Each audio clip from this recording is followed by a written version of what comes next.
এই পৃথিবীতে আল্লাহ তাআলা যত পয়গম্বর পাঠিয়েছেন ম্যাক্সিমাম পয়গম্বর নিজের জন্মভূমিতে থাকতে পারেন নাই, নিজের জন্মের জায়গায় তারা থাকতে পারেন নাই।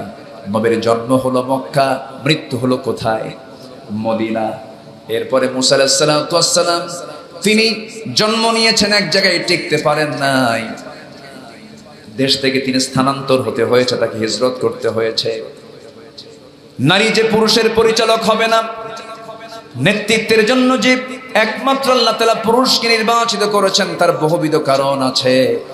আমার নবীজি একদিন বলেন, এ নারীর সমাজ, ইয়া মাশারান নিসা তাসাদদাকনা, তোমরা বেশি করে দান করো। সাহাবে কেরাম বললেন, মহিলা সাহাবীরা বলেন, ইয়া রাসূলুল্লাহ এর কারণটা কি?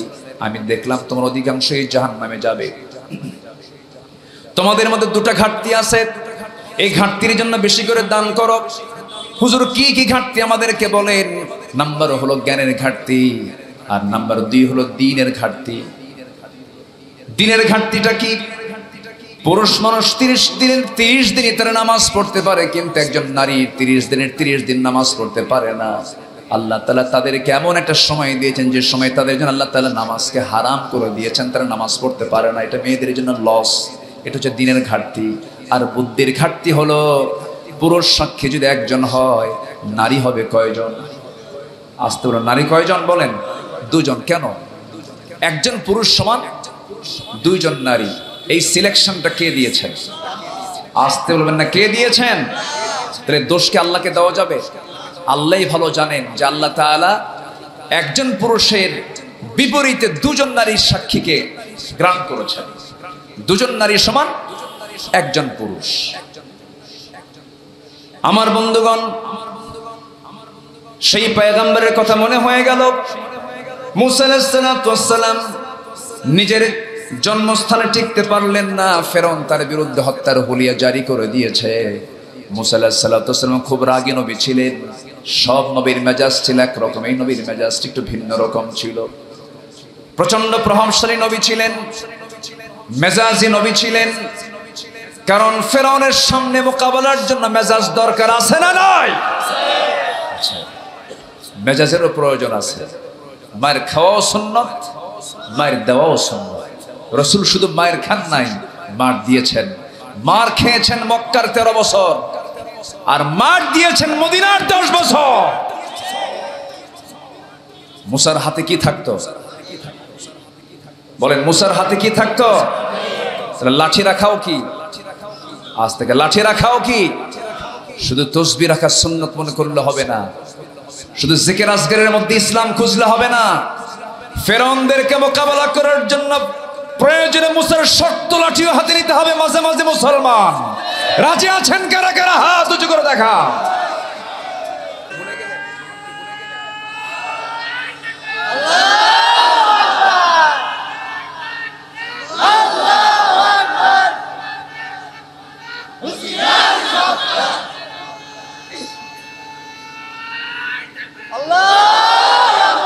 আল্লাহ কবুল করুন, জোরে বলি আমিন। আল্লাহ তাআলা মুসাকে মেজাজ দেওয়ার অন্যতম কারণ ছিল এটা। কারণ ফেরাউনকে মোকাবেলা করার জন্য নরম মেজাজের দরকার না, শক্ত মেজাজের দরকার। শক্ত মেজাজের দরকার। প্রচন্ড রাগী ছিলেন তিনি, কিন্তু এই রাগটা ছিল তার ইসলামের পক্ষের রাগ। ফেরাউনের গোত্রের এক লোক এসে বলতেছে, মুসা তুমি তো এই কাজটা ভুল করলে। মুসা বলতেছেন, না তোমার এটা ভুল। কেন তোমার ভুল? কেন তোমার এটা ভুল? কেন তোমার ভুল? বারবার যখন তার দিকে ইঙ্গিত করতেছে, ওনার কাছে মেজাজ খারাপ হয়ে গেছে। হাতটা আগায় দিয়া একটু বাড়ায় দিয়ে মারছে এক থাপ্পড়। তুমি থাপ্পড় মেরেছেন শাসন করার জন্য, একটু শাসন হোক। থাপ্পড় মারাও সারা, মরে যাও সারা।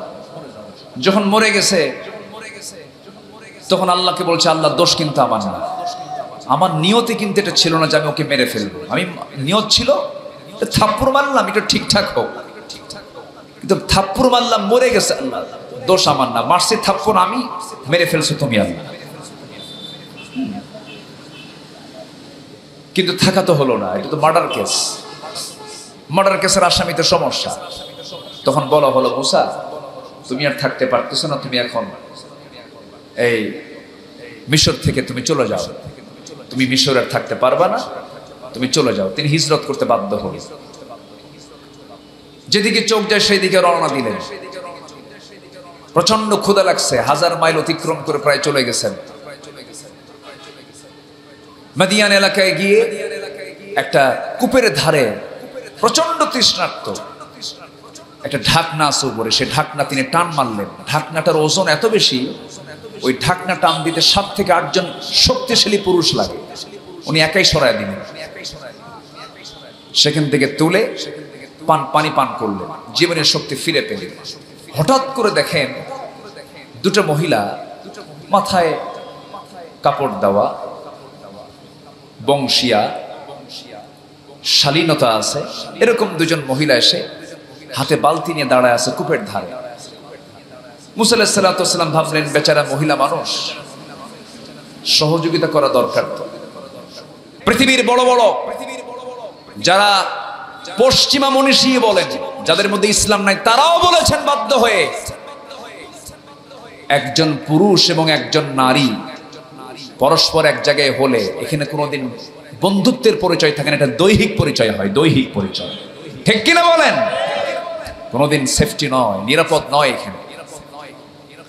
সম্মানিত ভাইয়েরা, মুসা আলাইহিস সালামের সহযোগিতা এরকম ছিল না। উনি তাকালেন না। উনি কি করলেন না? তাকালেন না। মুসলমানদের হতে হবে, আমাদের চরিত্র হতে হবে হলো বাইম মাছের মতো। বাইম মাছ চিনেন তো? বাইম মাছ থাকে কোথায়? গর্তের ভিতরে, শুধু কাদায় না, গর্তের মধ্যে থাকে। কাদা তো আছে, আবার গর্তের মধ্যে তার বসবাস, কাদার মধ্যে বসবাস। কিন্তু হাজারো কাদার ভিতরে থাকার পরও তার গায়ে কোনো কাদা লাগে না। আল্লাহ বলছেন, বান্দা তুমি হাজারো পাপ পঙ্কিলতার মধ্যে থাকলেও তুমি পাপের কাছে যাবে না, আমি তোমার জন্য স্থায়ী জান্নাতের বন্দোবস্ত করে রেখে দিয়েছি।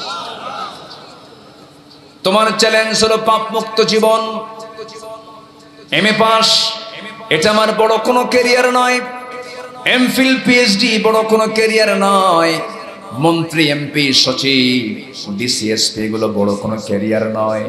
আল্লাহর কাছে বড় ক্যারিয়ার হলো সূরা বাকারার 81 নম্বর 82 নম্বর আয়াত আল্লাহ তাআলা বলছেন, যে বান্দা পাপ মুক্ত জীবন যাপন করলো, এটা বান্দার জীবনের সবচেয়ে বড় সফলতা।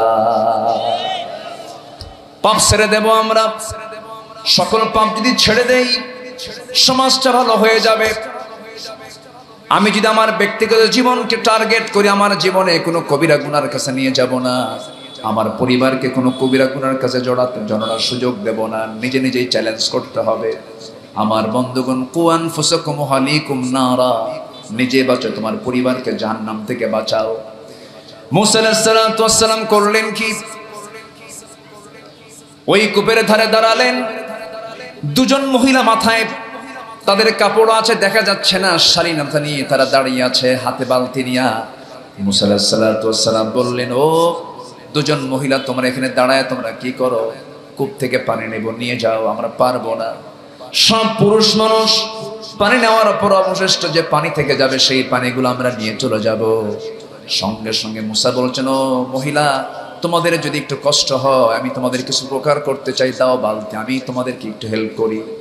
সন্ধ্যার পরে মহিলা মানুষ বাইরে থাকতে নেই, অনেক দেরি হয়ে যাবে তোমাদের।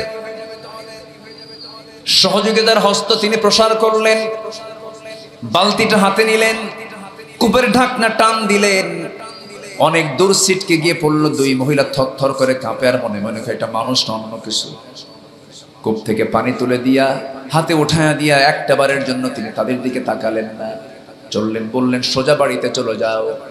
নির্দিষ্ট সময় আসার পূর্বেই বাড়ি যখন পেয়ে গেছে, তাদের আব্বা, দুজন মেয়ে মহিলার আব্বা বলতেছে, আমার কলিজার টুকরা সন্তানরা, প্রত্যেক দিন আসতি, দেরি হয়ে যায়, আজকে এত দ্রুত তোমরা চলে আসলে, এর কারণটা কি আব্বা? একজন পুরুষ মানুষকে দেখতে পেলাম, ইন্নাহু কাবিয়ুন আজিজ, খুব শক্তিশালী যুবক। শুধু ঢাকনায় টান দিল, ঢাকনা ছিটকে পড়ে গেল, আমাদেরকে সহযোগিতা করে বালতি ভরে পানি আমাদের হাতে তুলে দিল, আমরা নিয়ে আসলাম। সঙ্গে সঙ্গে বৃদ্ধ পিতা বড় মেয়েকে ডাক দিয়ে বলছে, আমার কলিজার টুকরা মেয়ে, আগামীকালকে তুমি যাবে, আমার সালাম জানাবি। কূপের ধারে থাকা ওই যুবককে আমার সালাম জানিয়ে বলবে সেজন্য আমার সঙ্গে দেখা করার জন্য আমার বাড়ি পর্যন্ত চলে আসে। পরের দিন এসে সালাম বিনিময় হলো এবং বলে ফেললেন, ও যুবক, আমার আব্বা খুব বুড়া মানুষ, চোখে কম দেখেন, চামড়াগুলো কুঁচকে গেছে, আবিনা শাইখুন কাবীর, বুড়া মানুষ তিনি, একটু আপনাকে দাওয়াত দিয়েছেন, আপনি আমাদের বাড়িতে যাবেন নাকি? মুসা আলাইহিস সালাতু ওয়াস সালাম মনে মনে চিন্তা করলেন, এখানে তো কাউকে চিনি না, আমি মুসাফির হালতে আছি, কেউ আমাকে চেনে না, আমিও কাউকে চিনি না, একটু পরিচয় হলে তো ভালোই হয়। ওই প্রবাস জীবনে, মুসাফির জীবনে তিনি এটাকে চান্স মনে করে বললেন, ঠিক আছে আমি তো যাব, কিন্তু আমি তো বাড়ি চিনি না। এই মহিলা বলছে, আপনার বাড়ি চেনার কোনো প্রয়োজন নাই, আপনি আমার পিছে পিছে আসবেন, আমি সামনে সামনে যাব, আমি সামনে চলতে থাকবো, আমি ডানে গেলে আপনি আমাকে ফলো করে করে আসবেন। মুসা আলাইহিস সালাতু ওয়াস সালামের মেজাজ গেছে গরম হয়া, চোখটা বড় করে ফেলেছেন, মহিলাকে লক্ষ্য করে বলছেন, ও মহিলা, তুমি আমার সামনে সামনে হেঁটে যাবে, আমি তোমার পিছে পিছে ফলো করব, তুমি ইমাম, আমি মুসল্লি হব। এমন পুরুষ আমি মুসা না, আমার যাওয়ার ঠেকাই পড়ে না। আল্লাহু আকবার বলবেন। আজকে গোটা জাতি পুরুষের পিছে না নারীর পিছে। রাগ করতেছেন নাকি আপনারা? মন খারাপ করা যাবে না। মসজিদ থেকে নেতৃত্ব আসবে, ঠিক কিনা বলেন? কিসের থেকে নেতৃত্ব আসবে?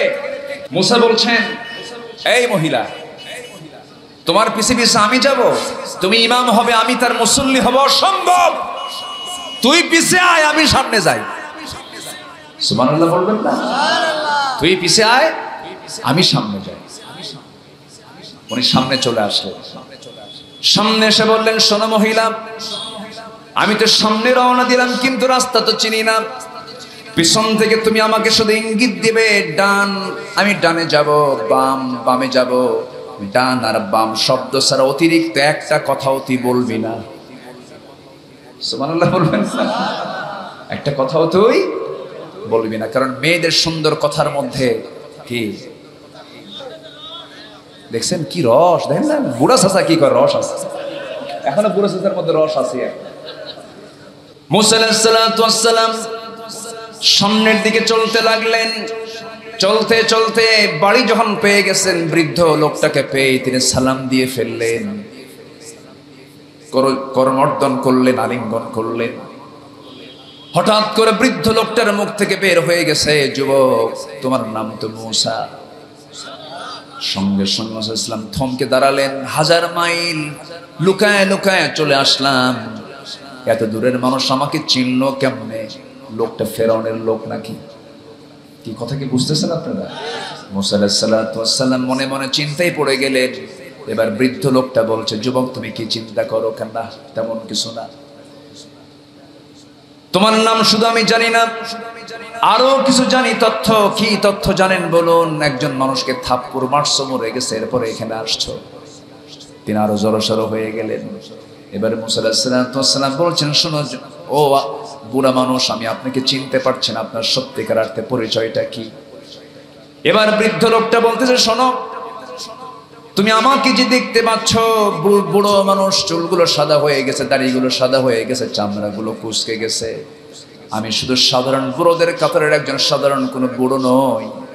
আল্লাহ তাআলা আমাকে এই মাদিয়ানবাসীর জন্য পয়গম্বর করেছেন, ওয়াইলা মাদিয়ান আখাহুম শুআইবা, আমি হলাম আল্লাহর পয়গম্বর শুআইব আলাইহিস সালাতু ওয়াস সালাম।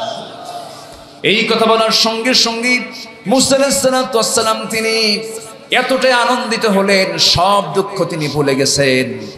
বুকের সঙ্গে আবার জড়িয়ে ধরে বললেন, চাচা, খুব আনন্দ পেলাম, একজন আল্লাহর নবীর সঙ্গে আমার পরিচয় হলো, কি সুন্দর ভাগ্য আমার। আমার বন্ধুগণ, যার জীবনে একটা ভালো বন্ধু আছে, তার চেয়ে বড় সুখী মানুষ এই দুনিয়াতে আর নাই। একটা বন্ধু পারে আরেকজন বন্ধুকে ভালো বানাতে, একজন বন্ধু বানাতে পারে আরেকজন বন্ধুকে খারাপ বানাতে। এই জন্য বন্ধু নির্বাচনে যুবকরা ভুল করবে না। বন্ধু তাকেই বানাবে যার দিকে তাকালে আল্লাহর কথা মনে হবে, নবীর কথা মনে হবে। যে বন্ধুটা তোমার বন্ধু হবে, সেই বন্ধুর মুখে সবসময় থাকবে কার জিকির, আসতে বলবেন না, কার জিকির। আর যে বন্ধু তোমাকে পরকারের কথা বলবে, তাকেই তুমি বন্ধু বানাবে, এবং বন্ধু তাকে নির্বাচন করবে যার সঙ্গে তুমি আরো শাসিমের ছায়া একসঙ্গে থাকবে। যেরকম সুবহানাল্লাহ। মুসা আলাইহিস সালাতু ওয়াস সালাম তিনি এবার করলেন কি, খুব আনন্দিত হলেন। কিন্তু শুআয়ব আলাইহিস সালাম এবার প্রস্তাব দিয়ে বসলেন, শোনো ও মূসা, গতকালকে আমার মেয়ে দুটাকে দেখেছো, আজকে আমার মেয়েকে দেখেছো, আমার দুইটা মাত্র মেয়ে, এই দুইটা মেয়ের যে কোনো একটা মেয়েকে আমি তোমার সঙ্গে বিয়ে দিতে চাই, তুমি কি বিয়ে করবা নাকি? মূসা আলাইহিস সালাম মনে মনে ভাবলেন, শ্বশুর যদি নবী হয় কত বড় ভাগ্য আমার। চিন্তাই করলেন না, বললেন রাজি। যখন বলছেন রাজি, মূসা আলাইহিস সালামের এই কথা শুনে সালাম বললেন, শোনো আমার তো মেয়ে, তোমার সঙ্গে বিয়ে দেবো, কিন্তু তোমার তো লক্ষণ খারাপ। কেন? থাপ্পড় মারলে মানুষ মরে, থাপ্পড় মারলে মানুষ মরে। এগুলো কিন্তু সূরা কাসাসের কথা। সূরা কাসাস আল্লাহ তাআলা সব বলে দিয়ে, সূরা কাসাস বাড়িতে পড়বেন, একদম সুন্দর করে, একদম সেম কথা কোরআনে পাবেন। আমার তো কথা নাই, এগুলো ওয়াজ কার? আল্লাহ। শিক্ষা আছে না নাই? আছে। মূসা আলাইহিস সালাম বললেন, আপনি যা বলবেন তাই হবে, এখনই বিয়ে হয়ে যাক, কোনো সমস্যা নেই। কিন্তু তিনি বললেন, না না, তোমার রিপোর্টটা খারাপ। আমি যখন একটা মেয়েকে তোমার সঙ্গে বিয়ে দেব, তবে শর্ত হলো আমার বাড়ির কিছু ছাগল আছে, এই ছাগলগুলো তোমার পালতে হবে 8 বছর। 10 বছর হলে ভালো হয়, 8 বছর হলো অনার্স কোর্স, 10 বছর হলো মাস্টার্স কোর্স। তুমি যদি ফিল আপ করতে পারো, তখন আমি আমার মেয়েকে তোমার হাতে তুলে দেব। মূসা আলাইহিস সালাম ছিলেন নরম মেজাজের না গরম মেজাজের? যাদের রাগ বেশি তাদের কাছেই তো ছাগল খুব নিরাপদ। ছাগল নিরাপদ নাকি? নিরাপদ না বিপদ? বিপদ। এক তো রাগী মানুষ, এই রাগী পয়গম্বরের হাতে তুলে দিলেন ছাগল পালার দায়িত্ব।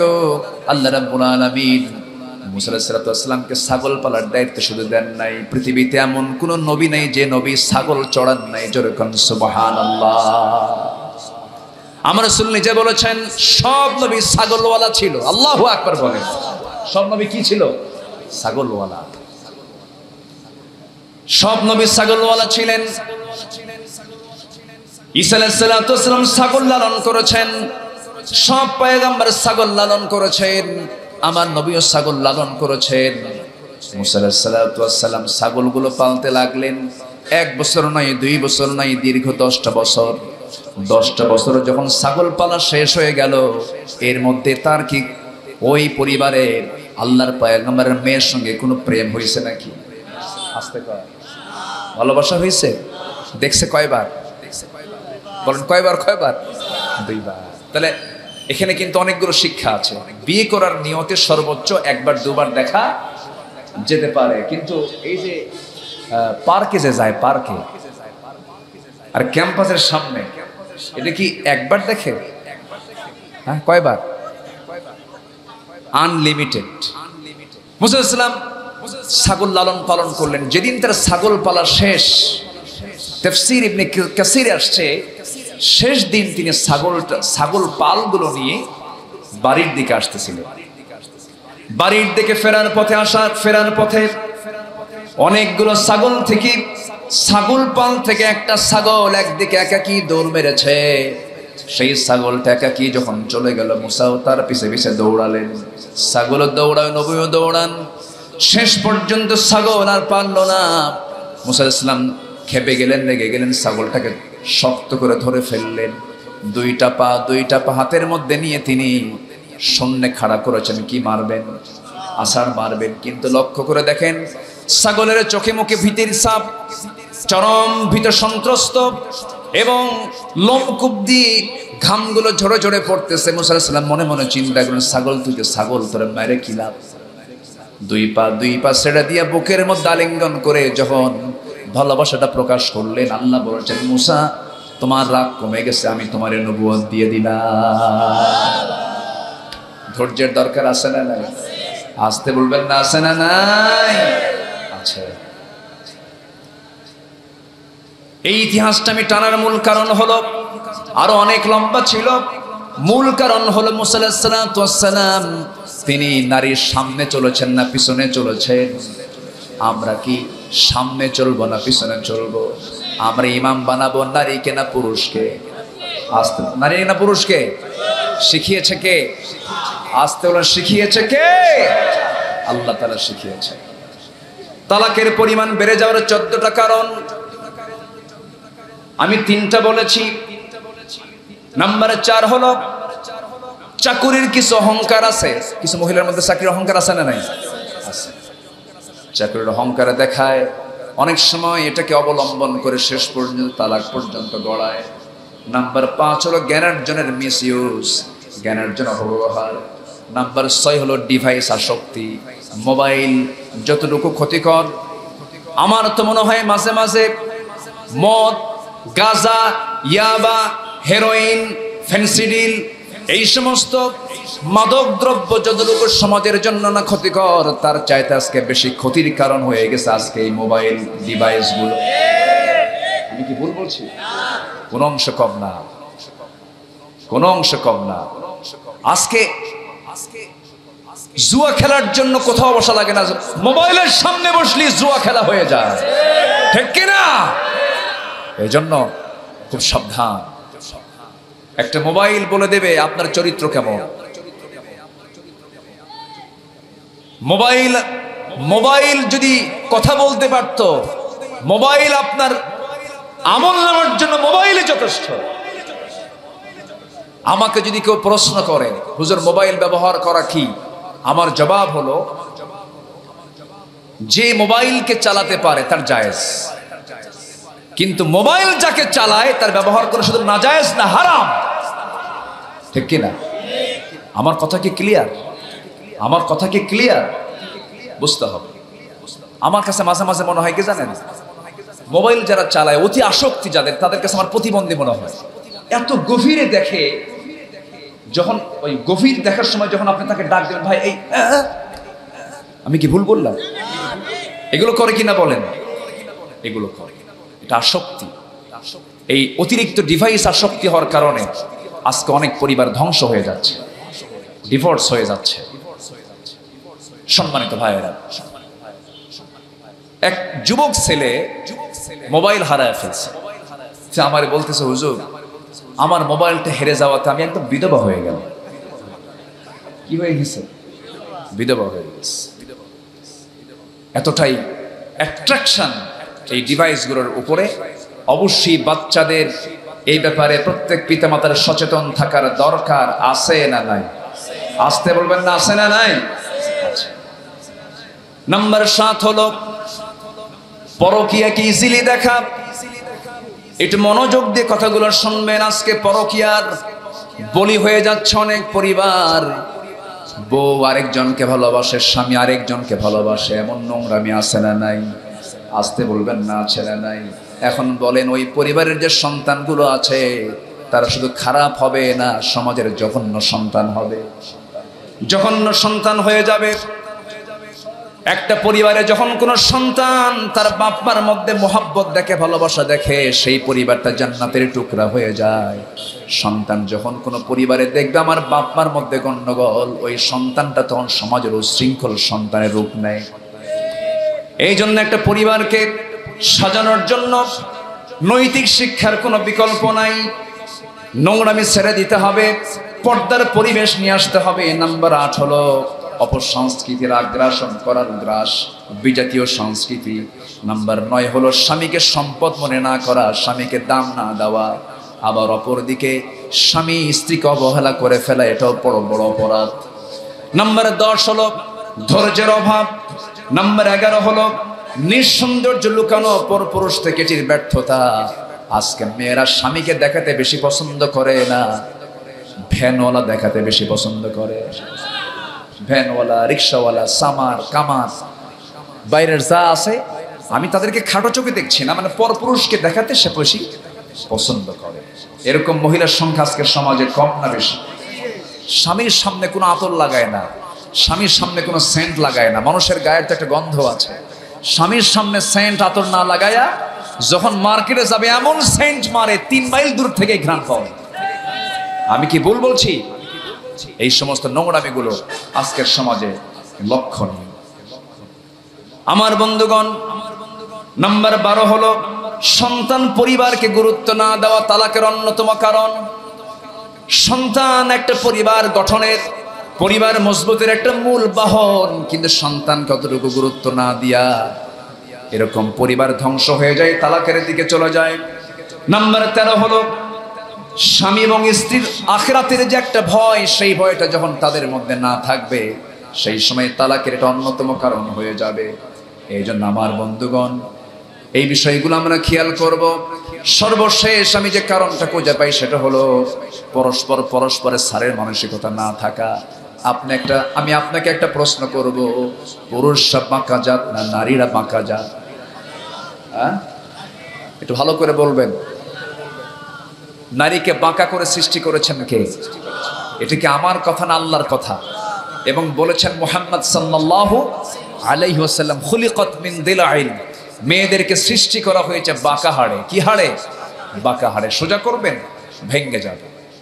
এখন স্বামী স্ত্রীর মধ্যে যদি কোনো দ্বন্দ্ব লেগে যায়, এর মধ্যে সবচাইতে বেশি ছাড় দেওয়ার মানসিকতা থাকতে হবে পুরুষের না নারীর?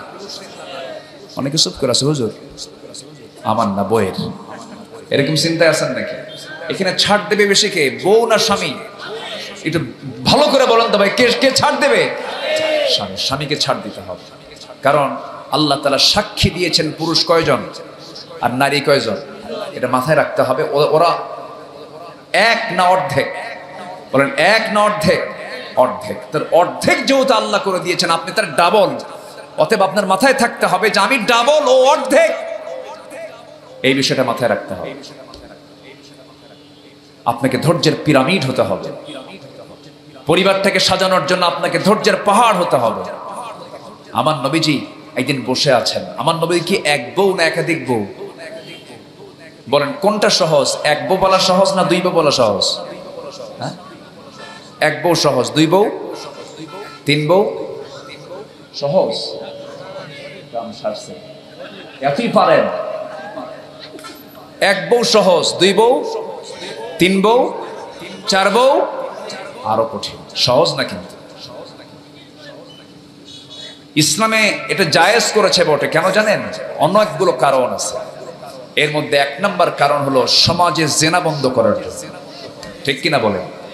এই আকাম কুকাম করা ভালো না বিয়ে করা ভালো? বিয়ে। অনেক মহিলা আছে আবার স্বামীকে বলে তুই যা কর কর, আমি কিন্তু বউ একটাই। ওই দেখেন কত বড় খারাপ মহিলা, আছে না নাই বলেন? এটাও কিন্তু খারাপ দিক। এবং গোটা পৃথিবীর জরিপ যদি আপনি করেন, গোটা ওয়ার্ল্ড এখন জরিপ করে দেখা গেলে পরে 40% পুরুষ আর 60% হচ্ছে মহিলা। আমার দেশেও গড় অনুপাতে আমার দেশে এই মুহূর্তে পুরুষ বেশি না মহিলা বেশি?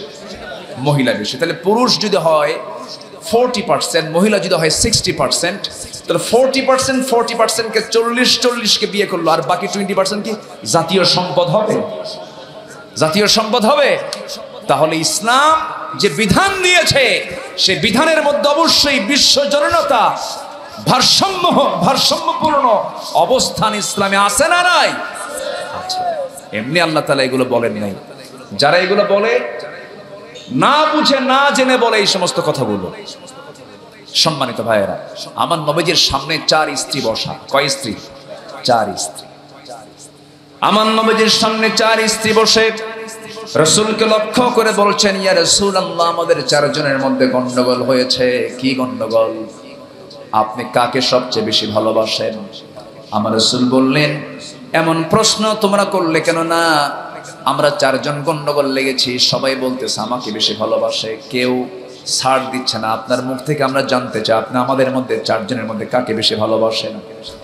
এমন প্রশ্ন শুনে রাসূল মুস্কি একখানা হাসি মেরে বললেন, আমার বউরা শোনো, এই প্রশ্নের জবাব দিতে আমার একটু সময় লাগবে, আগামীকালকে সকালে আমি তোমাদেরকে বলবো। যাও। 4 জনকে ঘরে পাঠায়া দিলেন। অন্ধকার যখন হয়ে গেল, প্রথমে আম্মা জান আয়েশার ঘরে ঢুকে বলছেন, আয়েশা, আমি তোমাকে দারুণ ভালোবাসি। হাতের মধ্যে তিনি মোট 8টা খেজুর নিয়েছেন, 2টা করে প্যাকেট করলেন। 2টা খেজুর আম্মা জান আয়েশার হাতে দিয়ে বলছেন, আয়েশা, আমি তোমাকে খুব ভালোবাসি, তোমাকে 2টা খেজুরও দিয়ে গেলাম, আর তোমাকে বলে যাচ্ছে আমি যে তোমাকে সবচেয়ে বেশি ভালোবাসি, এই কথা যেন অন্য কোনো বইয়ের কানে না যায়। দ্বিতীয় স্ত্রী ঘরে গিয়ে কি কথা বললেন? তৃতীয় স্ত্রীর ঘরে গিয়ে কি কথা বললেন? চতুর্থ স্ত্রীর ঘরে গিয়ে কি কথা বললেন? চলে আসলেন। পরের দিন সকালবেলা বুক ভরা আশা নিয়ে 4 জন স্ত্রী নবীর সামনে খাড়া হয়ে গেছেন। নবীজি মুস্কি মুস্কি হাসতেছেন। 4 জন স্ত্রী এবার প্রশ্ন করছেন, হুজুর আপনি এখন বলুন, আপনি কাকে সবচেয়ে বেশি ভালোবাসেন? রাসূল বলেন, শোনো, আমি যাকে গত রাত্রিতে লুকায় লুকায় 2টা খেজুর দিয়ে আসছে, আমি তাকেই সবচেয়ে বেশি ভালোবাসি। সুবহানাল্লাহ বলবেন।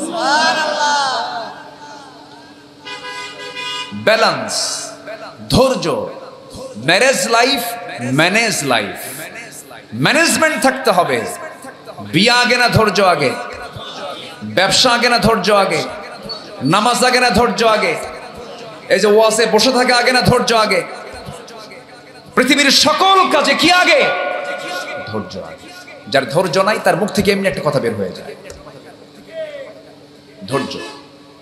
আমরা এই কথাগুলো কি জানার দরকার আছে ভাই? জানার কি দরকার আছে? আমার বন্ধুগণ, আল্লাহ রাব্বুল আলামিন বলছেন, শোনো, তুমি যদি পাপ কাজ ছেড়ে দাও, আমি তোমাকে সুন্দর জান্নাত দিয়ে দেব। আল্লাহ রাব্বুল আলামিন আরেক জায়গায় বলছেন, ইন তাজতানিবু কাবাইরা মা তুনহাউনা আনহু নুকাফির আনকুম সাইয়্যাতিকুম ওয়া নুদখিলকুম মুদখালান কারীমা। বান্দা, তুমি যদি বড় বড় গুনাহগুলোকে ছেড়ে দাও, ছোট ছোট গুনার দিকে আমি আল্লাহ তাকাবই না। শিরকের গুনাহ করলা না, বিদআতের গুনাহ করলা না, জিনার গুনাহ করলা না, সুদের গুনাহ করলা না, ঘুষের কারবার করলা না, খুন করলা না, সন্ত্রাসী করলা না, জুলুম করলা না, অন্যায় বিচার করলা না, আলেমদের বিরুদ্ধে ফাঁসির অর্ডার দিলে না, আমি তোমাকে জান্নাত দিয়ে দেব। কিন্তু এই সমস্ত আকাম কুকাম গুলো আছে না নাই? আসতে বলবেন না, আছে না নাই? আপনি একজন নিরপরাধ মানুষের বিরুদ্ধে সাক্ষী দিলেন, আপনি 1000 বছর সেজদা দিয়ে কোনো কাম হবে না। আপনি বান্দার হক নষ্ট করেছেন। আপনি 14 বার হজ করেছেন। আপনি ইকামতে দ্বীনের বিরুদ্ধে কথা বলেন। সমাজে জেনার আইন চালু হোক, সুদের বিরুদ্ধে আইন তৈরি হোক, যাকাত ভিত্তিক অর্থনীতি চালু হোক, খুনের শাস্তি জারি হোক, কোরআনের বিধান চালু হোক, আপনি এটা চান না, আপনার কোন নামাজ কবুল হবে না। এরকম হাজি নামাজি আমার দেশে আছে না নাই? আসতে বলবেন না, আছে না নাই? আচ্ছা, ইকামতে দ্বীনকে শুনলি ওদের গায়ে জ্বলে। ইকামতে দ্বীন শব্দটা আমার শব্দ না, কোরআনের শব্দ। হুজুরদের শব্দ না, কোরআনের শব্দ। কোন দলের শব্দ না, কোরআনের শব্দ। ইকামতে দ্বীন শব্দটা কোরআনে আছে না নাই? আছে। আপনি নামাজ পড়বেন, আপনি রোজা রাখবেন, আপনি হজ করবেন, আপনি দান সদকা করবেন, আপনি মসজিদ বানাবেন, আপনি মাদ্রাসা বানাবেন, আপনার দাড়ি বড়, আপনার চোখে সুরমা, আপনার মাথায় টুপি, আপনার পরনে জুব্বা, সবই ঠিক আছে। কিন্তু আপনি ইকামতে দ্বীনের বিপক্ষে কথা বলেন, আপনার চেতনা সেকুলার, আপনার চেতনা সোশিয়ালিজম, ন্যাশনালিজম, ক্যাপিটালিজম, আপনার কোন নামাজ ইবাদত কবুল হবে না। রাসূলকে শুধু নামাজে মানবেন, রাসূলকে বিচারে মানবেন না। রাসূলকে শুধু নামাজের ইমাম হিসেবে মানবেন, রাষ্ট্রের ইমাম হিসেবে মানবেন না। আপনার ঈমান এখন আনা হয় নাই, আপনি ভণ্ড, আপনি প্রতারক। রাসূলকে মানতে হবে এক জায়গায় না সব জায়গায়? আসতে বলে, রাসূলকে মানতে হবে এক জায়গায় না সব জায়গায়? সব জায়গায়। কষ্ট পাচ্ছেন নাকি? কষ্ট পাচ্ছেন? সম্মানিত ভাইয়েরা, আমরা দ্বীনের ব্যাখ্যা অনেকে বুঝি না। আচ্ছা বলেন তো, একটা প্রশ্ন করি, আমার দেশে ইসলামটা বিজয়ী? আমার দেশে ইসলামটা কি প্রতিষ্ঠিত আছে না প্রতিষ্ঠিত নাই? প্রতিষ্ঠিত আছে? প্রতিষ্ঠিত আছে। আচ্ছা, প্রতিষ্ঠিত নাই, তা বুঝবো কেমনে আমরা? বোঝার কিছু লক্ষণ আছে। যেরকম আমার দেশে প্রতিষ্ঠিত আছে সুদ না যাকাত? বলেন বলেন, কি প্রতিষ্ঠিত আছে? সুদ না যাকাত?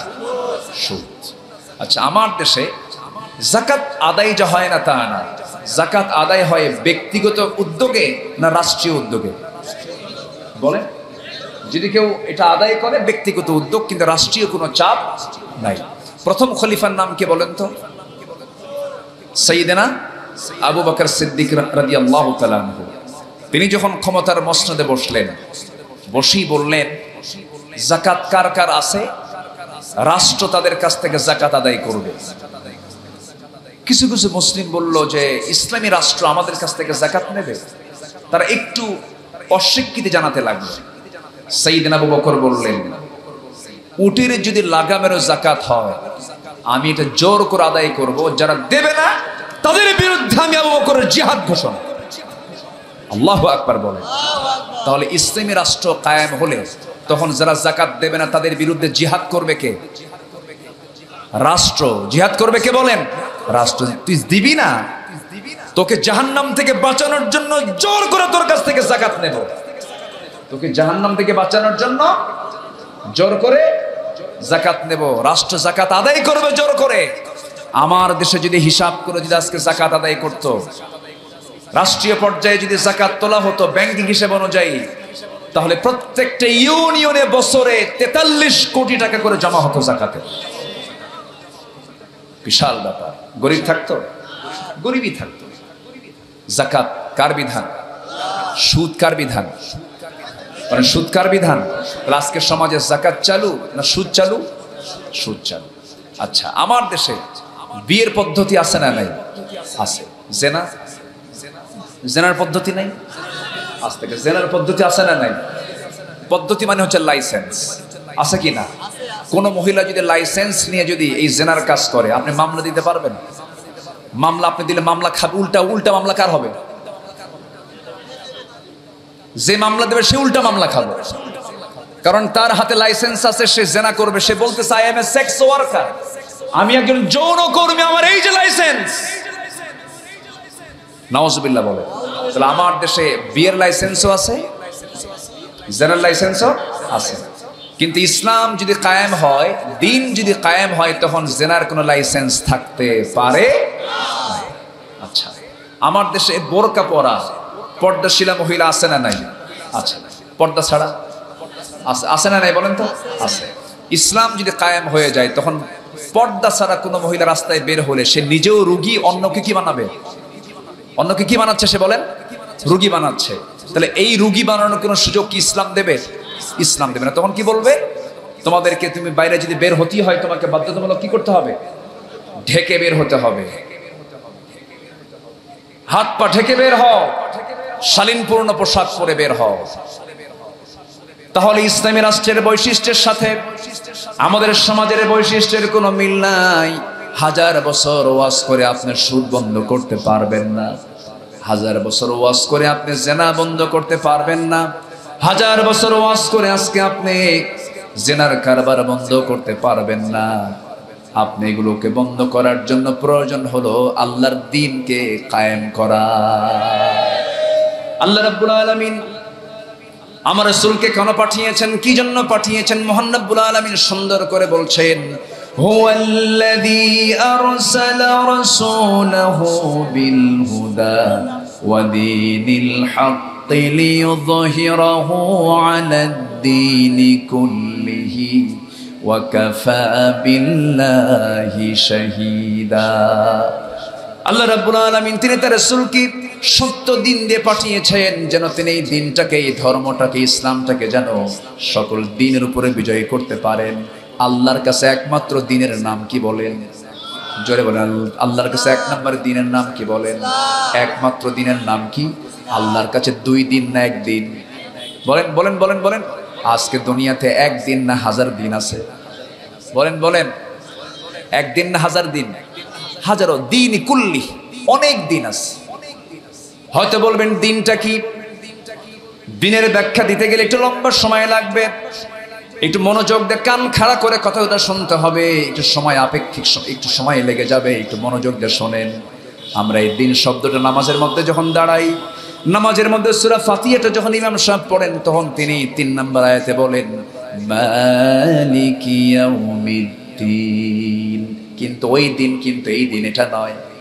আবার আমরা নামাজের মধ্যে আরেকটা দিন আমরা শুনি, সেই দিনটা হলো ইন্নাদ-দীনা ইনদাল্লাহিল ইসলাম ওয়া মা উমিরু ইল্লা লিয়া'বুদুল্লাহা মুখলিসিনা লাহুদ-দীন লা ইকরাহা ফিদ-দীন লিইয়ুযহিরাহু আলাদ-দীনি কুল্লি।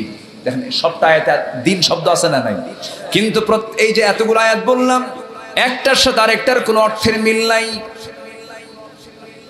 আল্লাহ রাব্বুল আলামিন ইন্নাদ-দীনা ইনদাল্লাহিল ইসলাম বলতে এখানে আল্লাহ তাআলা বোঝাচ্ছেন এই দিন মানে হলো জীবন বিধান, আইন। একমাত্র আল্লাহর পছন্দের আইন হলো, আল্লাহর পছন্দের জীবন বিধান হলো একমাত্র আল্লাহর কাছে পছন্দনীয় একমাত্র দিন, তার নাম হচ্ছে ইসলাম। তার নাম কি বলে?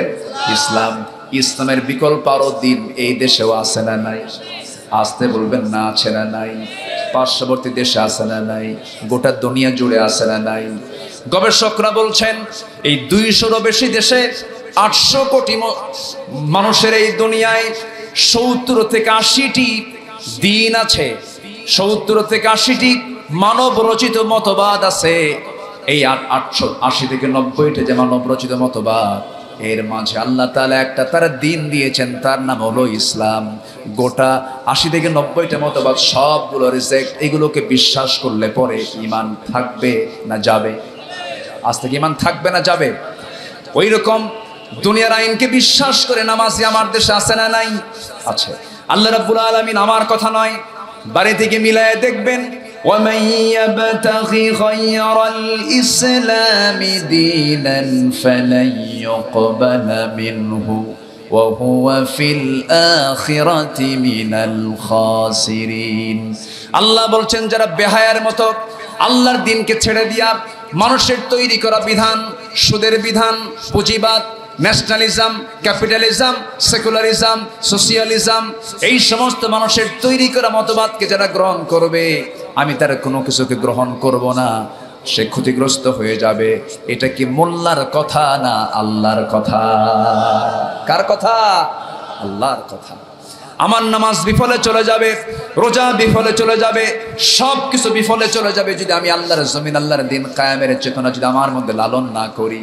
আমার বন্ধুগণ, খাদিজা যখন দুনিয়া থেকে বিদায় নেন তখন কিন্তু দিন কায়েম হয় নাই, কিন্তু দিন কায়েমের চেতনা তার মধ্যে লালন ছিল। সুমাইয়া শাহাদত বরণ করেছেন, বুকের মধ্যে বর্ষা ঢুকে সুমাইয়াকে শহীদ করে দেওয়া হয়েছে। সেই সময় কিন্তু দিন কায়েম হয় নাই, কিন্তু দিন কায়েমের পক্ষে তিনি ছিলেন। ইউকতাল আও ইয়াগলিব ফাসাউফা নুতিহি আজরান আযীমা। আমার বন্ধুগণ, এই জন্য আল্লাহর জমিনে দিন কায়েমের জন্য আমাদের কাজ করার দরকার আছে না নাই? আসতে বলবেন না আছে না নাই? এই কাজটাই হলো মূল কাজ, এই কাজটাই হলো মূল কাজ। যদি মাথা যদি ঠিক থেকে যায়, গোটা বডি ঠিক থেকে যাবে। মাথা যদি পৌঁছে যায়, এই বডির কোনো দাম আছে নাকি? এই মাথা থেকে পা পর্যন্ত আমার পা চলে গেছে আমি বাঁচবো, আমার হাত চলে গেছে আমি বাঁচবো, কিন্তু মাথা নাই, আমি কি বাঁচবো নাকি?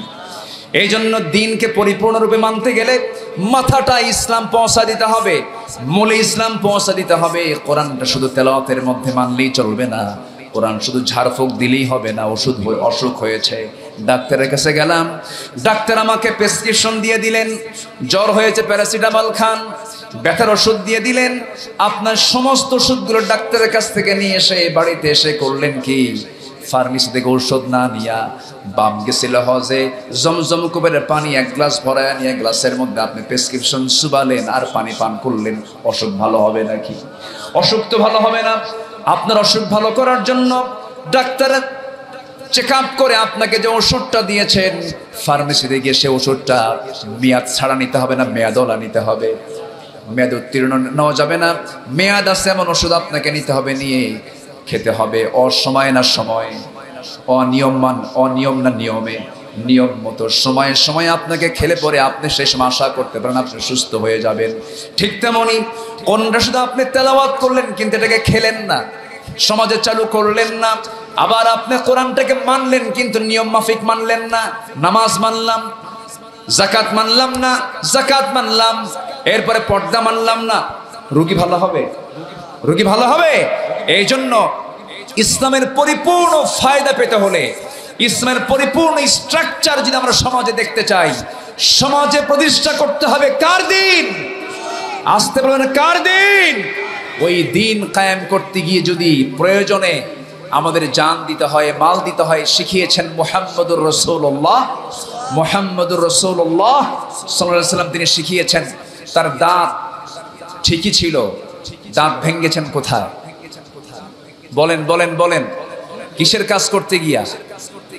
দিনকে বিজয় করতে গিয়া। ওয়াজ করতে গিয়ে আপনার কিছু হবে না, নরম নরম ওয়াজ করলে আপনার কোনো সমস্যা নাই। যখন আপনি বলবেন জেনা হারাম, সুদ হারাম, যাকাত চালু করো, মিথ্যা অন্যায় জুলুমের বিরুদ্ধে কথা বলতে হবে, আপনি যখন বলবেন আপনার শত্রুর সামনে এমনি দাঁড়ায়া যাবে, ঠিক কিনা? আমার নবীজি যখন বলে ফেললেন সুদ চলবে না, জেনা চলবে না, এই সমস্ত হারাম কাজগুলো বন্ধ করতে হবে, মদের বোতল বন্ধ করতে হবে, মুখোমুখি হলো শত্রুরা। বদর চলে এলো, উহুদ চলে এলো, খন্দক চলে এলো, প্রত্যেকটা যুদ্ধে পাড়ি দিলেন মুহাম্মদুর রাসূলুল্লাহ, মুহাম্মদুর রাসূলুল্লাহ সাল্লাল্লাহু আলাইহি সাল্লাম। তাহলে আমার বন্ধুগণ, প্রথম আয়াত থেকে আমরা একটা বিষয় শিখে নেই, সেটা হলো আমরা জীবনে পাপের কাজে ইচ্ছে করে আমরা কেউ যাব? হঠাৎ কোনো কিছু হয়ে গেলে তওবা করে নেব কার কাছে? আল্লাহর কাছে। নাম্বার 2, আল্লাহ তাআলা বলছেন যারা পাপ কাজ করবে তারা হবে জাহান্নামের স্থায়ী বাসিন্দা। আর পাপ মুক্ত হয়ে যারা দুটা কাজ করবে, কটা কাজ বলেন? দুটা কাজ। ওয়াল্লাযীনা আমানু, যারা ঈমান আনবে। যারা কি আনবে বলেন তো? ঈমান আনবে। আরেকটা হলো ওয়াল্লাযীনা আমানু ওয়া আমিলুস সালিহাতি উলাইকা আসহাবুল জান্নাহ হুম ফিহা খালিদুন। আল্লাহ প্রথমে জাহান্নামের ঠিকানা বলে দিলেন, কোন কাজ করলে জাহান্নাম তোমার ঠিকানা হয়ে যাবে। পরপরে আল্লাহ তাআলা দূরেও গেলেন না, ও শব্দ লাগায় দেয়া আল্লাহ তাআলা এবার বলছেন জান্নাতের উপায় তোমার আছে, তোমার জন্য দুইটা কাজ। সেই দুইটা কাজের এক নাম্বার কাজ হলো ভালো করে তুমি ঈমান আনবে, ঈমানটা ফ্রেশ ঈমান আনবে, ভেজাল ঈমান তোমার আনা যাবে না। ভেজাল ঈমান কি? নামাজও পড়ে, আবার মদও খায়, রোজাও রাখে, আবার সুদের কারবারও করে, এমন নামাজি রোজাদার বুঝে আমার দেশে নাই। আসতে বলবেন না, আছে না নাই? আছে। এটার নাম ঈমান, নির্ভুল ঈমান নয়, ফ্রেশ ঈমান নয়।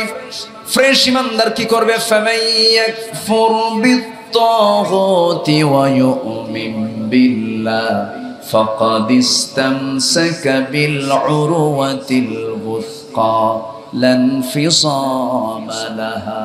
জোরে বলুন আল্লাহু আকবার। আমার বন্ধুগণ, তাগুতকে যারা পরিহার করে চলবে, ঈমানকে যারা আনবে, ঈমানকে মজবুত করবে যারা, আগে তাগুতকে আগে বর্জন করতে হবে। আল্লাহর দ্বীনের বিপরীত যেটা, সেটাই হলো তাগুত। আমার বন্ধুগণ, ইসলাম চাই যাকাত, বাতিল শক্তি চাই সুদ, ইসলাম চাই বিয়ে পদ্ধতি। আর সমাজের অন্যান্য কিছু কিছু বিশ্বাসী লোক আছে, তারা বলে মন যাকে চাবে তাকেই তো আমি নিয়ে ঘুরবো, আমার সমস্যা কোথায়? এমন আইন চালু আছে, একটা পুরুষ প্রাপ্তবয়স্ক হয়ে একটা প্রাপ্তবয়স্ক নারী কিনে যদি 3 দিন 4 দিনও হেরে যায়, তারা যদি লিভ টুগেদার করে একসঙ্গে যদি থাকে, এখানে প্রশাসন এসে কোনো পানিশমেন্টের ব্যবস্থা করতে পারবে না, এমন কোন আইন আমার দেশেও কিন্তু নাই, কঠোর কোন আইন নাই।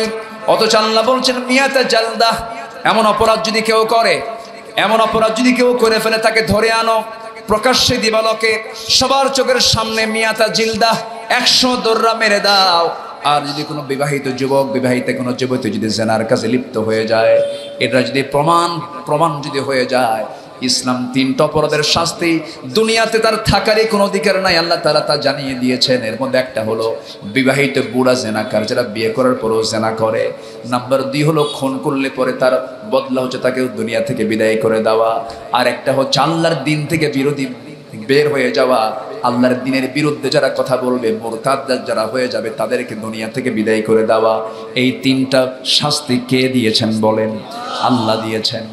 আমার বন্ধুগণ, ঈমানদার কখনো হারাম কাজে যাবে না, ঈমানদার হারাম থেকে দূরে থাকবে, ঈমানদার কখনো বদ কাজের দিকে যাবে না। ঈমান কেমন একটা জিনিসের নাম, ঈমানদার রাস্তায় যখন চলতে যাবে সবার আগে দেখবে আমার আল্লাহ তাআলার বিধান এই জায়গায় কি আছে, এই চিন্তা লালন করে তারা চলবে। আখিরাতের ভয় তাদের মধ্যে জাগ্রত হয়ে যাবে। 4 জন খলিফার একটা একটা করে জীবন থেকে একটু কথা বলবো, মূল আলোচনার শেষের দিকে আমি আস্তে আস্তে চলে যাব। 1 নম্বর খলিফার নাম কি বলেন? আবু বকর সিদ্দিক রাদিয়াল্লাহু আনহু। কি ঈমান তাদের মধ্যে ছিল! এই সাহাবী 4 জনই জান্নাতের সংবাদ দুনিয়াতে পেয়েছেন, কিন্তু তাদের চোখে পানি সবসময় থাকতো আল্লাহর ভয়ে।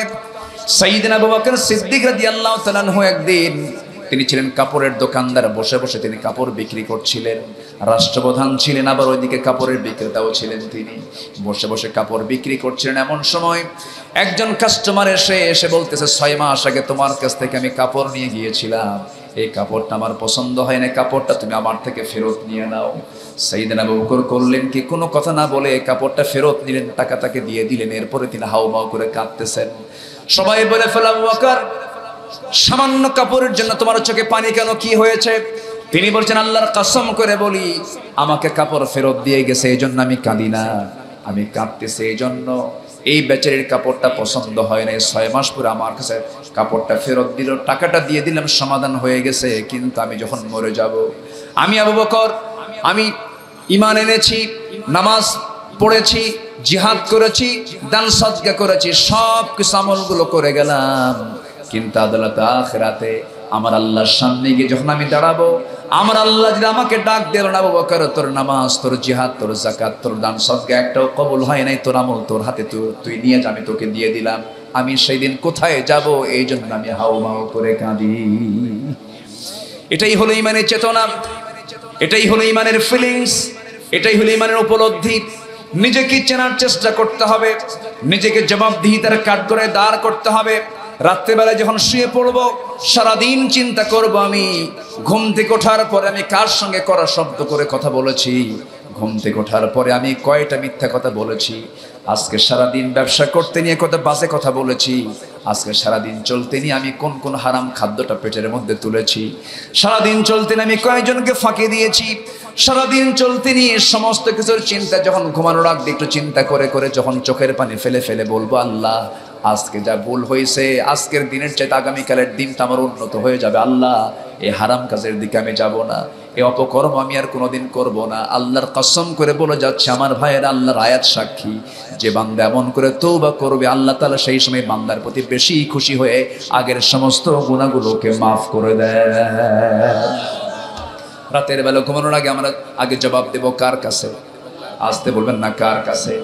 এটাই হলো মুনাজারা, মুহাসাবা, নিজের চিন্তা নিজে করা, নিজের পরেশানি নিজে হয়ে যাওয়া। ঘুমানোর আগ দিয়ে চিন্তাগুলো আমরা করব এবং শেষ রাত্রে আমরা ওঠার চেষ্টা করব। ইমানদাররা এই সমস্ত চিন্তাগুলো সর্বক্ষণ করে। ইমানদারের জিহ্বা থাকবে দুনিয়ার কথা দিয়ে ভেজানো না, আল্লাহর কথা, আল্লাহর নাম দিয়ে ভেজানো, আল্লাহর নাম দিয়ে ভেজানো। ইমানদার যখন ফজরের সময় যখন হয়ে যাবে, ইমানদারের পিঠ চুলকাতে থাকবে, ইমানদার অস্থির হয়ে যাবে, আমি কখন বিছনা থেকে উঠবো। ইমানদারের যখন শেষ রাত্রের দিকে যখন ঘুম থেকে উঠতে নেয়, ওই সময় শয়তানও ফাঁক পাতে, শয়তান তখন 3টা গিট মেরে দেয় ওই ইমানদার বান্দার মধ্যে। সেই কাছাকাছি এসে ওয়াজ শুরু করে দেয়, আলাইকা লাইলুন তাফিল, আলাইকা লাইলুন তাফিল, তোমার রাতটা আজকে অনেক লম্বা, ঘুমিয়ে থাকো, ঘুমিয়ে থাকো। ওই সময় 3টা গিট মেরে দেয়। আমার রাসূল বলতেছেন, ও সাহাবীরা শোনো, এই 3টা গিট ছুটানোর জন্য 3টা আমল তোমরা করবে। নাম্বার 1, যখন ওই সময় বান্দা গা ছেড়ে দিয়ে আল্লাহর নাম নিয়ে দোয়াটা পড়ে যখন সে বিছনা থেকে নিজের পিঠটা সরায়া বসে পড়বে, সঙ্গে সঙ্গে শয়তানের একটা গিট ছুটে যায়। ওযু যখন বানায় নেয়, 2টা গিট ছুটে যায়। বান্দা যখন পায়ে হেঁটে হেঁটে যখন মসজিদের দিকে রওনা দিয়ে দেয়, নামাজে যখন দাঁড়ায়, সঙ্গে সঙ্গে 3টা গিট ছুটে গেল। সারাটা দিন শয়তান তার কাছে আসার সাহস পায় না। সবাইকে আজকে থেকে ফজর পড়বো তো ইনশাআল্লাহ। ফজর পড়বেন কারা কারা? একটু হাত তুলে দেখান দেখি। ফজরের মুসল্লি হলো আসল মুসল্লি, কারণ ফজর নামাজ অন্তত মুনাফিকরা জোহর আসর মাগরিব পড়তে পারলো, ফজর পড়তে পারে না। অতএব মুনাফিক যদি না হতে চাই, ফজর নামাজ আমরা কেউ ছাড়বো না। জোরে বলি ইয়া আল্লাহ, আরো জোরে ইয়া আল্লাহ। আমাদেরকে ফজর, জোহর, আসর, মাগরিব, এশা 5 ওয়াক্ত সালাত আদায় করার তৌফিক তুমি আল্লাহ দিয়ে দাও। জোরে বলি আমিন, আরো জোরে আমিন। হাত নামা। আমার বন্ধুগণ, ঈমান কাকে বলে? ঈমানের বাস্তব প্র্যাকটিক্যাল ছিলেন সাহাবায়ে কেরাম। ওমর ফারুকের জীবন থেকে হালকা একটু কথা বলে দেই, এরপরে যখন বলেছে 4টা খলিফার জীবন থেকে একটা একটা করে কথা বলি, তাদের ঈমানটা কেমন ছিল আমাদের তাদেরকে মনে করা উচিত। তারা হচ্ছেন আকাশের চাঁদের মতো। আসহাবু কান্নুজুম, তাদেরকে ফলো করবে। একটা সাহাবীকে ফলো করলে বান্দা জান্নাতি। আল্লাহু আকবার বলেন। এক একটা সাহাবী এক একটা ইউনিভার্সিটি। আল্লাহু আকবার। সাইয়েদনা ওমর, কি ঈমান ছিল তাদের, কি মজবুত ঈমান ছিল তাদের। আল্লাহু আকবার। কলসি নিয়ে, কলসি পানি, কলসি কূপ থেকে তুলে পানি, মানে বাড়ির পরিবারের পানি পান করার জন্য তিনি চলে গেছেন কূপের কাছে। কলসি ভরে পানি তুলে মাথায় করে নিয়ে আসতেছেন অর্ধ দুনিয়ার শাসনকর্তা ওমর ফারুক রাদিয়াল্লাহু তাআলা আসতেছেন। আসতে নিয়ে হঠাৎ করে এক প্রশ্ন করে এসে বলতেছে, ওমর একটা প্রশ্ন ছিল, বলো। মাথায় কলসি, আমি কেমনে করে আপনার সঙ্গে কথা বলবো, আপনি নিচে রাখেন। নিচে না রেখে করলেন কি, কলসিটা তিনি হাঁটুতে রাখলেন। কষ্টের পরিমাণ কম না বেশি? আরো বেশি। বলতেছে আমিরুল মুমিনিন, এটা আরো কষ্ট বেড়ে গেল না, আমি মাটিতে রাখবো না। তুমি কি প্রশ্ন করবে বলো। মাটিতে রাখবেন না কেন? মাটিতে রাখেন কেন? মাটিতে রাখা যাবে না। কেন রাখা যাবে না? সাইয়েদনা ওমর ফারুক বলেন, এই জন্য রাখা যাবে না, কারণ যে জমিনে দাঁড়িয়ে কথা বলছে এই জমিনটা আমার না, এবং কলসির তলাটা হলো ভিজা। এই ভিজা কলসির তলা যখন জমিনে রেখে দেব, কিছু মাটি কলসির সাথে তলার সাথে উঠে আসবে। ওই মাটি যদি আমি এই জমিন থেকে নিয়ে চলে যাই, আমি এই জমি থেকে যদি বের হয়ে চলে যাই মাটি নিয়ে, কিয়ামতের দিন এই জমি হলো আমার বিরুদ্ধে মামলা দিলে আমি নাজাত পাবো না। এটার নাম ঈমান। এটার নাম কি বলেন? ঈমান। সাইয়েদনা ওমর ফারুক রাদিয়াল্লাহু তাআলা আনহু অর্ধ দুনিয়ার শাসনকর্তা, বিশাল বড় দাপট তার ছিল। এই রোম, ইতালির রোম, ওই পারস্য সহ 40টা রাষ্ট্রের তিনি পরিচালক ছিলেন, রাষ্ট্রপ্রধান তিনি ছিলেন। বিশাল অর্ধ দুনিয়া তিনি শাসন করেছেন। কি সিম্পল লাইফ ক্রিয়েট করেছেন। আমার বন্ধুগণ, ওমর ফারুক রাদিয়াল্লাহু তাআলা আনহু একদিন রাষ্ট্র থেকে তিনি এক বোতল মধু পেয়েছেন, এক বোতল মধু পেয়েছেন। মধুর বোতল হাতে করে নিয়ে, এই বোতলের মধ্যে 5টা পরিবারের মধু আছে, তার মধ্যে তার পরিবার একটা, আর প্রতিবেশী সহ 4 জন, 5 জন। এই 5টা ভাগ করতে হবে। বউয়ের কাছে এসে বলছেন, বউ আমার শোনো, এই যে বোতল দিলাম, বোতলটা 5 ভাগে ভাগ করো, বা মধুটা 5 ভাগে ভাগ করে 1 ভাগ আমাদের জন্য রেখে বাকি 4 জনকে প্রতিবেশীর ঘরে ঘরে দিয়ে আসবা। আচ্ছা ঠিক আছে। বোতল বউয়ের হাতে হস্তান্তর করেছেন। মিনিট পার হয় নাই, সঙ্গে সঙ্গে বউটাকে লক্ষ্য করে বলছেন, বউ আমার মন খারাপ করো না, মধুর বোতল তুমি আমার হাতে ফেরত দিয়ে দাও, আমি তোমাকে ভাগ করতে দেব না। বলেন তো এই আচরণটা বউয়ের সঙ্গে কোনো স্বামী করলে পরে বিপদ না নিরাপদ? বিপদ কিনা বলেন? সন্দেহ সৃষ্টি হয়ে যাবে। কিন্তু ওমর ফারুক তাই করলেন। বউয়ের কাছ থেকে মধুর বোতলটা নিয়ে নিলেন, নিজে না মেপে, বউকে দিয়ে না মাপায়, না ভাগ করে এক প্রতিবেশীর সামনে গিয়ে বলছেন, প্রতিবেশী এইদিকে আসো, এই যেখানে মধু আছে 5টা ভাগ করবা, নিজে নিবা, আমার ঘরে একটা অংশ দিয়ে আসবা, সবার সমান সমান করে মধুটা ভাগ করে দিবা। প্রতিবেশীর হাতে দিয়ে আসলেন। ওনার অংশটা যখন প্রতিবেশী তার হাতে দিয়ে গেছে, সেই বোতলটা নিয়ে, তার অংশের বোতলটা নিয়ে বউয়ের সামনে গিয়ে মুসকে একখান হাসি মেরে বলছে, বউ আমার, আমি তোমাকে খুব ভালোবাসি, আমি তোমাকে লাইক করি, আল্লাহর কসম করে বলে আমি তোমাকে সন্দেহ করি নাই, আমি তোমাকে দারুণ মহব্বত করি, পছন্দ করি, তুমি আমার সন্তানদের মা, আমি চালাই রাষ্ট্র, তুমি আমার পরিবার চালাও, তোমার দামও কম না, তুমি যদি আমার পরিবার না চালাতে আমি রাষ্ট্র চালাতে পারতাম না। আমি তোমাকে ট্রাস্ট করেছি, কিন্তু তোমার হাত থেকে যে মধুর বোতলটা নিয়ে নিলাম, অন্য কাউকে দায়িত্ব দিলাম, এর কারণ হলো এই মধুর বোতলে যে মধুটা আমরা পান করি, এটা হচ্ছে তরল জিনিস, লিকুইড জিনিস। এই মধু যখন ভাগ করতে যাবে আমার স্ত্রী, তুমি অনিয়ম করবে না, কম বেশি করবে না, এটা আমি জানি, কিন্তু মধু তরল জিনিস, ভাগ করতে নিয়ে দেখা যাবে তোমার হাতে কিছু মধু লেগে যাবে। এই যে 1 ফোঁটা 2 ফোঁটা মধু তোমার হাতে লেগে যাবে, এই লেগে থাকে হাতে, সেই মধু তো সমান ভাগে ভাগ করতে পারবে না। এতটুকু মধু আমাদের ভাগে বেশি আসুক এটা চাই নাই মনে করে মধুভাগের দায়িত্ব আমরা না নিয়ে আমাদের প্রতিবেশীকে দিয়েছি। এটার নাম ঈমান। এটার নাম কি বলেন? ঈমান। সাইয়েদনা আলী রাদিয়াল্লাহু তাআলা আনহু, প্রচন্ড শীতকাল, আরবের ভিতরে, গোটা আরবে বছরে 1 থেকে 1.5 মাস 2 মাস পর্যন্ত প্রচন্ড হাড় কাঁপানো শীত থাকে। এমন শীতের সময় আসলো, রাষ্ট্রের বহু কম্বল স্তূপ হয়ে আছে, হাজার হাজার কম্বল। সাইয়েদনা আলী পোশাকের অভাবে থরথর করে কাঁপতেছেন, কিন্তু পাশে হাজার হাজার থাকা কম্বল তিনি একটা গায়ে দিতে পারতেন, গায়ে দিচ্ছেন না। প্রশ্ন করা হলো, আলী এতগুলো কম্বল থাকতে রাষ্ট্রের প্রধান মানুষ থরথর করে ঠান্ডায় কাঁপে, একটা কম্বল তো গায়ে দিলেও পারেন, আপনার ভাগে তো একটা কম্বল পাবেনও বটে। সাইয়েদনা আলী বলছেন, শোনো, আমি যে একটা কম্বল গায়ে দেব, সেই কম্বল যে আমি ওই কম্বলই ভাগে পাবো তার গ্যারান্টি কি? এই জন্য আমি ভাগের আগে কোনো কম্বল আমি আমার গায়ে দেব না। এটার নাম ঈমান। এটার নাম কি? ঈমান। হযরত ওমর ফারুক রাদিয়াল্লাহু আনহু বসে আছেন, ছোট্ট বাচ্চা, 7 থেকে 8 বছর তার বয়স। আসছে বাবার কাছে, সামনে অনেকগুলো খেজুর পড়ে আছে, কার্টুনের ভিতরে আপেল পড়ে আছে। সে আপেলগুলো থেকে, খেজুরগুলো থেকে ছোট্ট বাচ্চা একটা খেজুর হাতের মধ্যে নিয়ে মুখের মধ্যে তুলে নিয়েছে। সাইয়েদনা ওমর ফারুক করলেন কি, জোর করে সন্তানকে হাতের মধ্যে নিয়ে মুখের মধ্যে নখ ঢুকায় দিয়া খেজুরটা টান মেরে ধরলেন। টান মেরে সেই খেজুর রাখার জায়গায় থুয়ে দিলেন আর বললেন, যা মায়ের কোলে চলে যা। মার কাছে গিয়ে সন্তান কান্দের বলে, আব্বা আমার সঙ্গে এমন আচরণ করছে, আমার মুখ থেকে খেজুর বের করে নিয়েছে। যখন ভিতরে চলে গেছেন, বউ রাগ করে বলে, আমিরুল মুমিনিন, সন্তান তো আমার ছোট, রাষ্ট্রের খেজুর ঠিক আছে, আমরাও তো কিছু খেজুর আমাদের ভাগে পাবো, আপনি কেমন করে ছোট্ট বাচ্চার মুখ থেকে খেজুরটা টান মেরে বের করলেন, আপনার কি কষ্ট হলো না? সাইয়েদনা ওমর ফারুক বলছেন, শোনো আমার স্ত্রী, এর চাইতে বেশি কষ্ট হলো জাহান্নামের কষ্ট। এই যে খেজুর, এটা জনগণের আমানত। এই যে খেজুর, এখান থেকে একটা খেজুর আমার সন্তান মুখের মধ্যে নিয়েছে, আমরা যে খেজুরের অংশটুকু পাবে, আমাদের অংশ যে খেজুরটুকু আসবে, তার মধ্যে যে এই খেজুরটা আমি পাবো, তার গ্যারান্টি কি? আমি তো গ্যারান্টি দিতে পারবো না। এই জন্য ভাগের আগে কোনো একটা হক রাষ্ট্রের নষ্ট হোক, এটা আমি চাই না। জোরে করেন সুবহানাল্লাহ। ওমরের ছেলে ঘোড়া কিনেছেন। কি কিনেছেন? ঘোড়া কিনেছেন। সেই ঘোড়া বাজার থেকে কিনে আনছে, মোটা তাজা করে বিক্রি করবেন। সন্তান মোটা তাজা করবেন, ঘাস খাওয়াচ্ছেন, কিন্তু ঘাসটা হলো রাষ্ট্রের জায়গার ঘাস।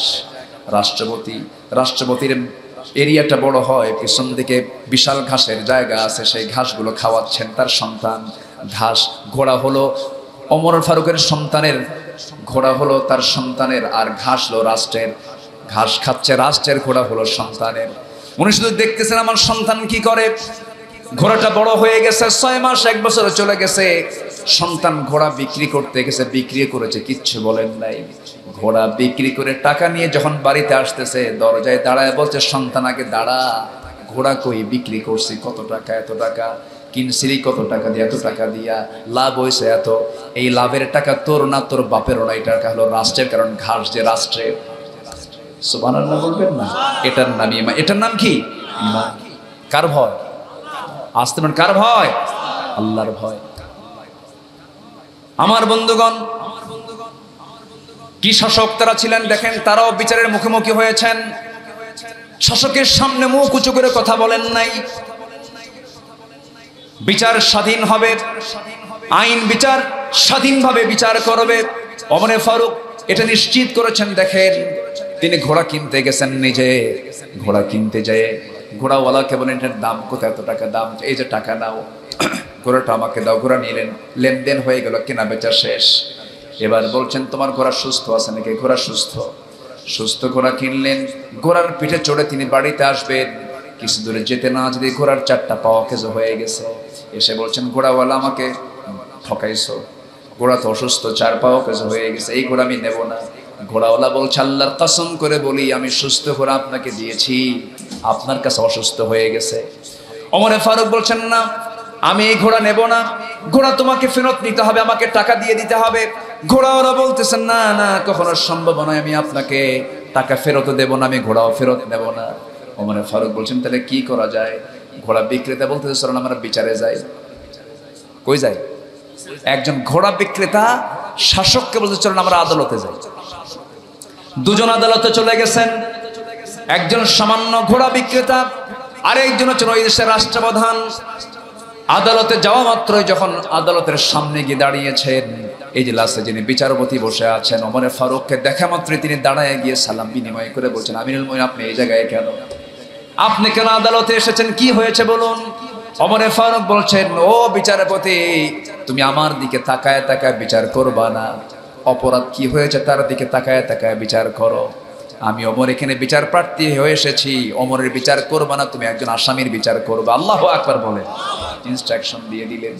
এবার কথাবার্তা শুরু হলো। ঘোড়া বিক্রেতার কথাও শুনলেন, খলিফা ওমর ফারুকের কথাও শুনলেন বিচারপতি।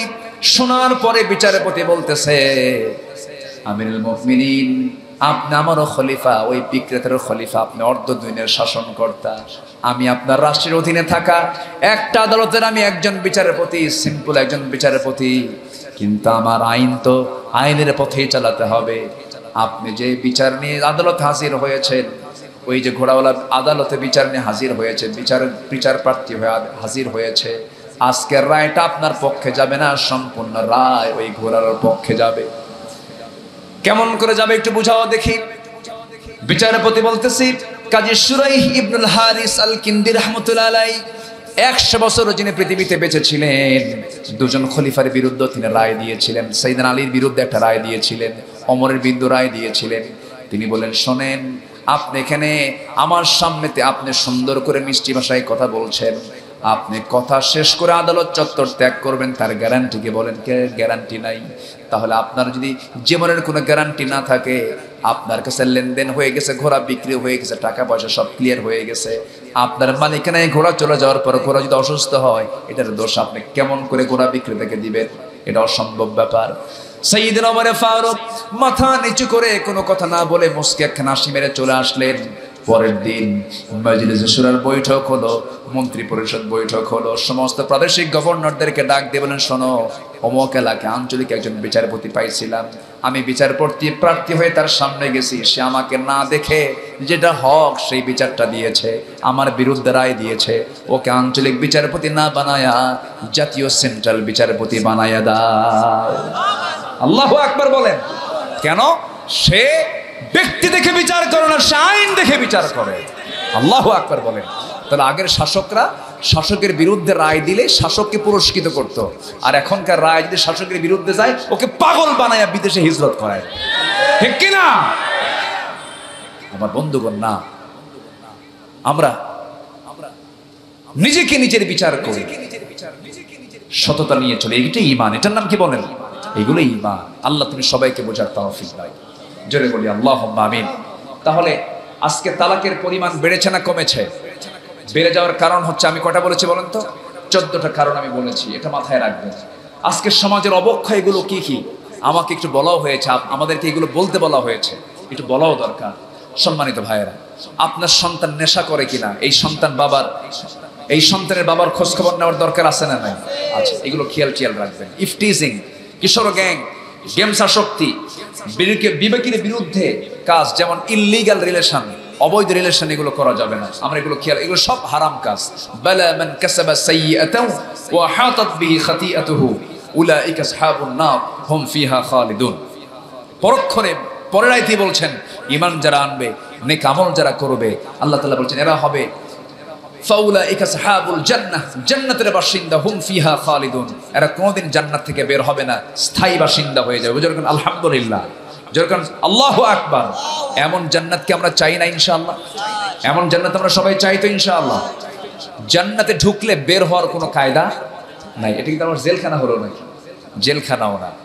আপনি জান্নাতে ঢুকবেন কিন্তু জান্নাত থেকে বের হবেন না কোনোদিন। এমন একটা নিয়ামতপূর্ণ জায়গা আল্লাহ তাআলা আমার আপনার জন্য বরাদ্দ রেখেছেন। আল্লাহ সেই আখিরাতের স্থায়ী বাসিন্দা, জান্নাতের কাজ করার তৌফিক আল্লাহ তাআলা আমাদের সবাইকে দান করুন। জোরে বলি আল্লাহুম্মা আমিন, আল্লাহুম্মা আমিন।